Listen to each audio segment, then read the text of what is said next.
Hello mga katigstugan! For today's video, nagpa-transfer nga pala ako from Pasig to Laguna ng voter's ID. Ay, wala pa pala akong ID dito.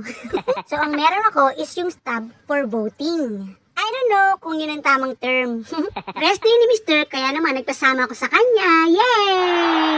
Hindi naman gaano kalayo yung munisipyo sa bayan, kaya nagmotor lang kami ni Mr. Kailangan ko rin kasi talagang kumuha ng voter certification. Habang nasa daan nga kami, itinuro ulit ni Mr. kung saan siya nag-aral dati. So dito siya dati nag-aral. So ayan, basahin niyo na lang.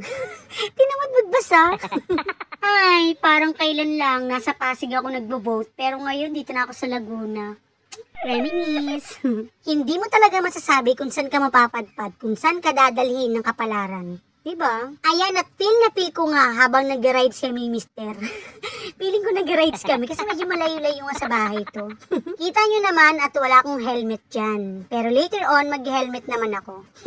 Baka mabash. Hindi naman kasi kami lumabas sa pinakang highway. Kaya sabi ni Mr. okay lang, ayoko rin talaga kasi mag-helmet.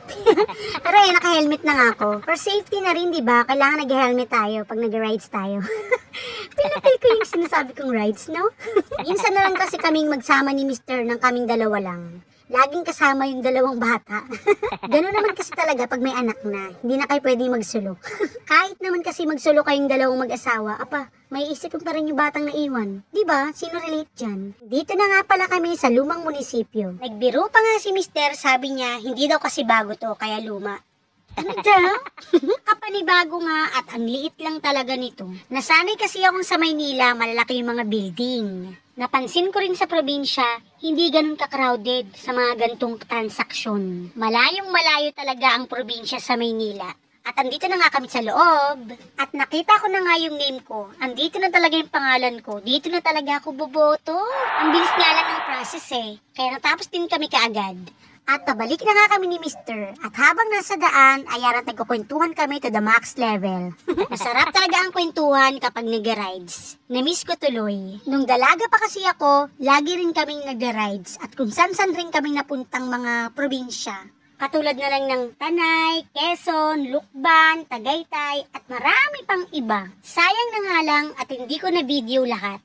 Pero nasa utak ko lahat yun. Pati yung hiking at pagtawid sa mga ilog, nakakamiss. Sabi nga nila, habang bata pa, gumala ka ng gumala. Kung kaya mong puntahan ng isang lugar, puntahan mo. Explore lang ng explore. Dahil sa pagtanda natin, magiging magandang alaala lahat ng yan. Babaunin mo hanggang huling hininga. Huling hininga talaga. Totoo yun, swear. Ang maganda rin talaga sa probinsya, yung mga puno, tapos tahimik yung lugar, sariwa yung hangin at hindi ganun karami yung mga tao. Eh, palto si Mister, sabi niya marami daw yung tao. Ano ba? Gulo-gulo mo. Nadaanan nga rin namin yung Laguna Lake dito sa Los Baños. Medyo matagal na ako dito sa Los Baños, pero ngayon ko lang na video to. Sa bagay, minsan lang din naman kami padaan dito. At dahil nag-uulan-ulan nga ngayon, ayan at mataas ang tubig dito. Pero mula nang napunta ako dito, never ko pa naman naranasan yung mabahaan. Mas madalas pa ring bain sa Manila. Oo. Pero kahit ganun, mamimiss mo pa rin talaga doon. Kaya minsan, napapakanta na lang talaga ako ng hinahanap. Hanap kita Manila, ang ingay mong kay sarap sa tenga, mga jeepney mong nagliliparan, mga babae mong nagagandahan. Take me back in your arms, Manila, and promise me you'll never let go. Promise me you'll never let go.